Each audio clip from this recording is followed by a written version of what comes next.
અત્યારે મિત્રો હું આવી ગયો છું ગરવા ગઢ ગિરનારમાં।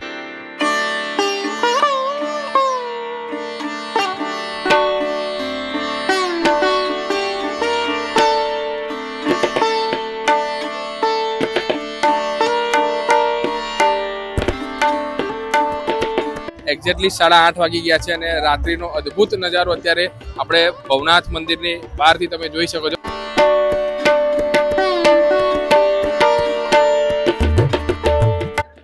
હર હર શંભુ, હર હર શંભુ, જય ગિરનારી સાથે મિત્રો આજના વિડીયોની આપણે શુભ શરૂઆત કરીએ છીએ। અત્યારે મિત્રો હું આવી ગયો છું ગરવા ગઢ ગિરનારમાં। મારી પાછળ તમે જોઈ શકો છો આ છે ગરવો ગઢ ગિરનાર અને આ ભવનાથનો મુખ્ય જે પ્રવેશ દ્વાર મારી પાછળ તમે જોઈ શકો છો। તારીખ 11 ફેબ્રુઆરીથી લઈને 15 ફેબ્રુઆરી સુધી ગિરનારમાં મહાશિવરાત્રિના મેળાનું આયોજન થનાર છે, જેને મિની કુંભનો પણ મિત્રો દરજ્જો આપવામાં આવ્યો છે। અલગ અલગ સાંસ્કૃતિક કાર્યક્રમો, ઉતારાઓ તેમજ વિવિધ અખાડાઓ તેમજ મેળાનો કેવો નજારો છે તે સંપૂર્ણ માહિતી તમને વિડીયોના માધ્યમથી તમને બતાવવાનો પૂરેપૂરો પ્રયત્ન કરીશ। તો વિડીયોને છેક સુધી જોજો, કોમેન્ટમાં હર હર મહાદેવ જરૂરથી લખી દેજો। તો ચાલો મિત્રો હવે પ્રવેશ દ્વારમાંથી આપણે અંદર એન્ટ્રી લઈએ છીએ અને તમને મેળાનો બધો જ નજારો પહેલા દિવસો તમને વિડીયોમાં બતાવીએ છીએ। ફાઇનલી મિત્રો આપણે અંદર એન્ટર થઈ ચૂક્યા છે। તમે જોઈ શકો છો કે આ બાજુ બાળકોને રમવા માટેના રમકડાના અલગ અલગ સ્ટોલ લાગેલા છે।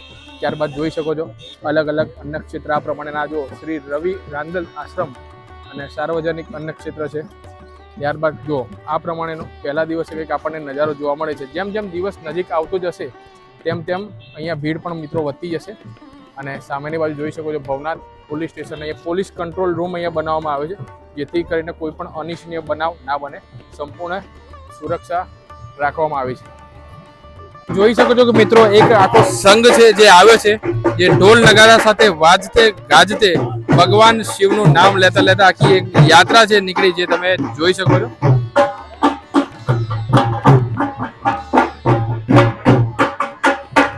તો અત્યારે મિત્રો ચાલતા અત્યારે આપણે પહોંચી ગયા છીએ ભવનાથ મુખ્ય મંદિરના એકદમ સમીપે। મારી પાછળ તમે જોઈ શકો છો ભવનાથ મુખ્ય મંદિર અને પાછળ છે ગરવો ગઢ ગિરનાર। આ રસ્તા માટે મિત્રો થોડા આપણે આગળ આવીશું તો અહીંયા જોઈ શકો છો કે સરસ મજાનું એક શિવલિંગ અહીંયા બનાવવામાં આવ્યું છે રુદ્રાક્ષ અને ફૂલોથી। તો આ જગ્યા પર ચોક્કસથી તમે ફોટોગ્રાફી કરવાનું ભૂલતા નહીં। અને આવી તો ઘણી બધી જગ્યાઓ તમને આ મહાશિવરાત્રિના મેળા ગિરનાર 2026માં તમને જોવા મળશે। અને રાત્રિના સમયે ખાસ કરીને મિત્રો લાઇટિંગોની પણ સુવિધાઓ કરેલ જોવા મળશે। અને જો તમે જેમ જેમ આગળ આવતા જશો ને ત્યારબાદ અહીંયા તમને ઉતારાઓ આપણને જોવા મળશે। આ જોઈ શકો છો પંચ દશનામ જૂના અખાડા 14 મઢી એક ઉતારો છે। તમે આ બાજુ જોઈ શકો છો કે ઘણા જે સાધુ સંતો છે એ ધૂણો દખાઈને બેઠા છે અને આ રસ્તો એક જાય છે જ્યાં ઘણા અન્નક્ષેત્રો અને અખાડાઓ અહીંયા છે, તો તમને વિડીયોમાં આગળ બતાવીશું। અને જો આ રસ્તા પર આપણે આગળ જઈએ છીએ ત્યાં છે ભવનાથનું મુખ્ય મંદિર। તો ચાલો મિત્રો હવે ભવનાથ મુખ્ય મંદિરના તમને દર્શન કરાવી દઉં છું। અને મિત્રો અહીંયા એવું જાણવા મળ્યું છે કે ધજા આરોહણ ટૂંક સમયમાં મિત્રો થવાનું છે। મેં તો ક્યારે આવું જોયું નથી, જો તમે જોયું હોય તો કોમેન્ટમાં મને જરૂરથી જણાવો। તો ચાલો મિત્રો હવે દર્શન કરી દઈએ અને અંદરના બધા નજારાઓ તમને વિડીયોમાં બતાવીએ।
ફાઇનલી મિત્રો સરસ મજાના મંદિરમાં દર્શન થઈ ગયા છે અને વિડીયોના માધ્યમથી તમને પણ દર્શન કરાવવાના પ્રયત્ન કર્યા છે ઘરે બેઠા. તો કોમેન્ટમાં હર હર મહાદેવ જય ગિરનારી ચોક્કસથી મિત્રો લખી દેજો.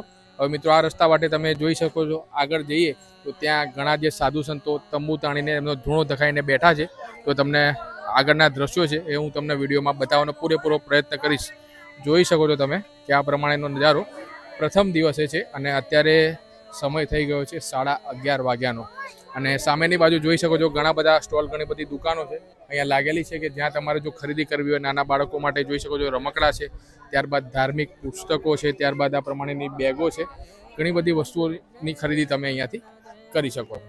તો મિત્રો આ રસ્તાથી આપણે આગળ આવ્યા હતા, જોઈ શકો છો આ પ્રમાણે અહીંયાથી આગળ જઈશું તો ત્યાં ઘણા અન્ન ક્ષેત્રના અખાડાઓનો રસ્તો છે અને એક બીજો રસ્તો મિત્રો આ જગ્યાએ જાય છે કે જ્યાંથી તમે આગળ જશો. જો ગિરનાર તમે અહીંયા આવ્યા છો મહાશિવરાત્રિના મેળામાં, તો મેળાની સાથે સાથે જો તમારે ગિરનાર પર તમારે ચડવું હોય તો જો પાછળ તમને અહીંયા દેખાય છે આ રસ્તા વાળે તમે આગળ જશો તો ત્યાં તમને રોપવેનો અને દાદરા એટલે કે સીડી ચડવાનો બંનેનો ઓપ્શન તમને અહીંયાથી આગળ મળશે.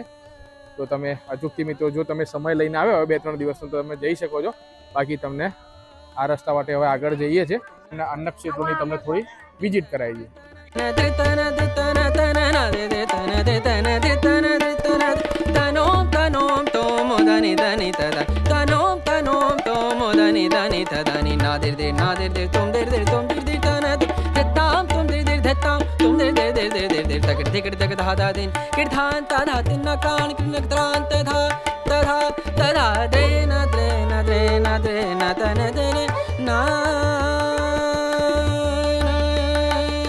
अपने साथ बाबाजी जुड़ाई गया बाबाजी 5-10 नाम जूने अखाड़े के साधु सन्यासी है। आपका नाम? मेरा शुभ नाम भेग भगवान ने दिया, छोटा सा हिरणगिरी के महाराज। अच्छा, आए हैं शिवरात्रि करने के लिए। शिवरात्रि के बारे में क्या है थोड़ी? हाँ, महोत्सव चल रहा है, बड़ा मुहिम चल रहा है जूने अखाड़े का। अभी शिवरात्रि आएगा, शिवरात्रि मेला करके भजन कर रहे हैं और हर हर महादेव। और आपका अखाड़ा यानी दर्शन करना हो किसी को तो कहाँ पे? जूने अखाड़े में। जूने अखाड़े। 5-10 नाम जूना अखाड़ा है। अटल, अवन, जूना, अग्नि, ये हमारा अखाड़ा है। अच्छा, हम नागा सन्यासी साहब। ओम जय नमो नारायण, जय गिरनार, गिरनार, हर हर महादेव, હર શંભુ.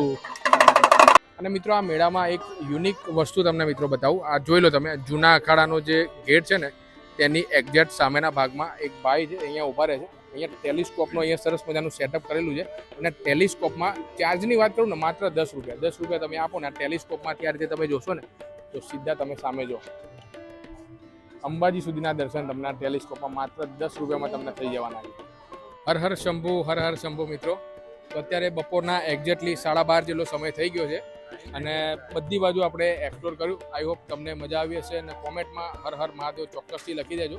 અને આ દુકાનો છે ત્યાંથી ખરીદી કરી શકો છો અને તેની આગળની બાજુ મહાદેવની અદ્ભુત પ્રતિમાઓ અહીંયા રાખવામાં આવી છે અને તેની પાછળ તમને દેખાતી હશે મિત્રો સરસ મજાની લાઇટિંગ કરેલી છે. તો દિવસનો બધો નજારો તમને વિડીયોમાં બતાવ્યો.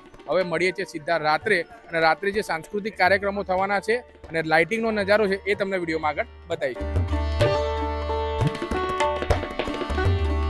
તો ફાઇનલી અત્યારે મિત્રો સાંજનો સમય થઈ ગયો છે અને તમે જોઈ શકો છો એક્ઝેક્ટલી 8:30 વાગી ગયા છે અને રાત્રિનો અદ્ભુત નજારો અત્યારે આપણે ભવનાથ મંદિરની બહારથી તમે જોઈ શકો છો. એટલી સરસ મજાની લાઇટિંગ અહીંયા કરેલી છે અને મંદિર ઉપર તમે જોઈ લો લેઝર શો અત્યારે લાઈવ મિત્રો ચાલી રહ્યો છે અને સમય ખાલી જોઈ લો તો 8:30 વાગ્યા જેટલો સમય થયો છે અને મંદિરની બહારની બાજુ દિવસનો નજારો તો તમને બતાવ્યો, બાકી રાત્રિનો નજારો તમે જોઈ લો. અદ્ભુત જે શિવજીની જે સરસ મજાની જે પ્રતિમાઓ છે અહીંયા રાખવામાં આવી છે તેમાં અલગ અલગ લાઇટિંગો કરેલી છે. તો તમે રાત્રિનો નજારો અચૂકથી લાવો લેવાનું ભૂલતા નહીં. અને આ રસ્તા માટે હવે આગળ જઈએ છીએ ત્યાં એક લાઈવ પ્રોગ્રામ છે એ તમને વિડીયોમાં આગળ બતાવીએ.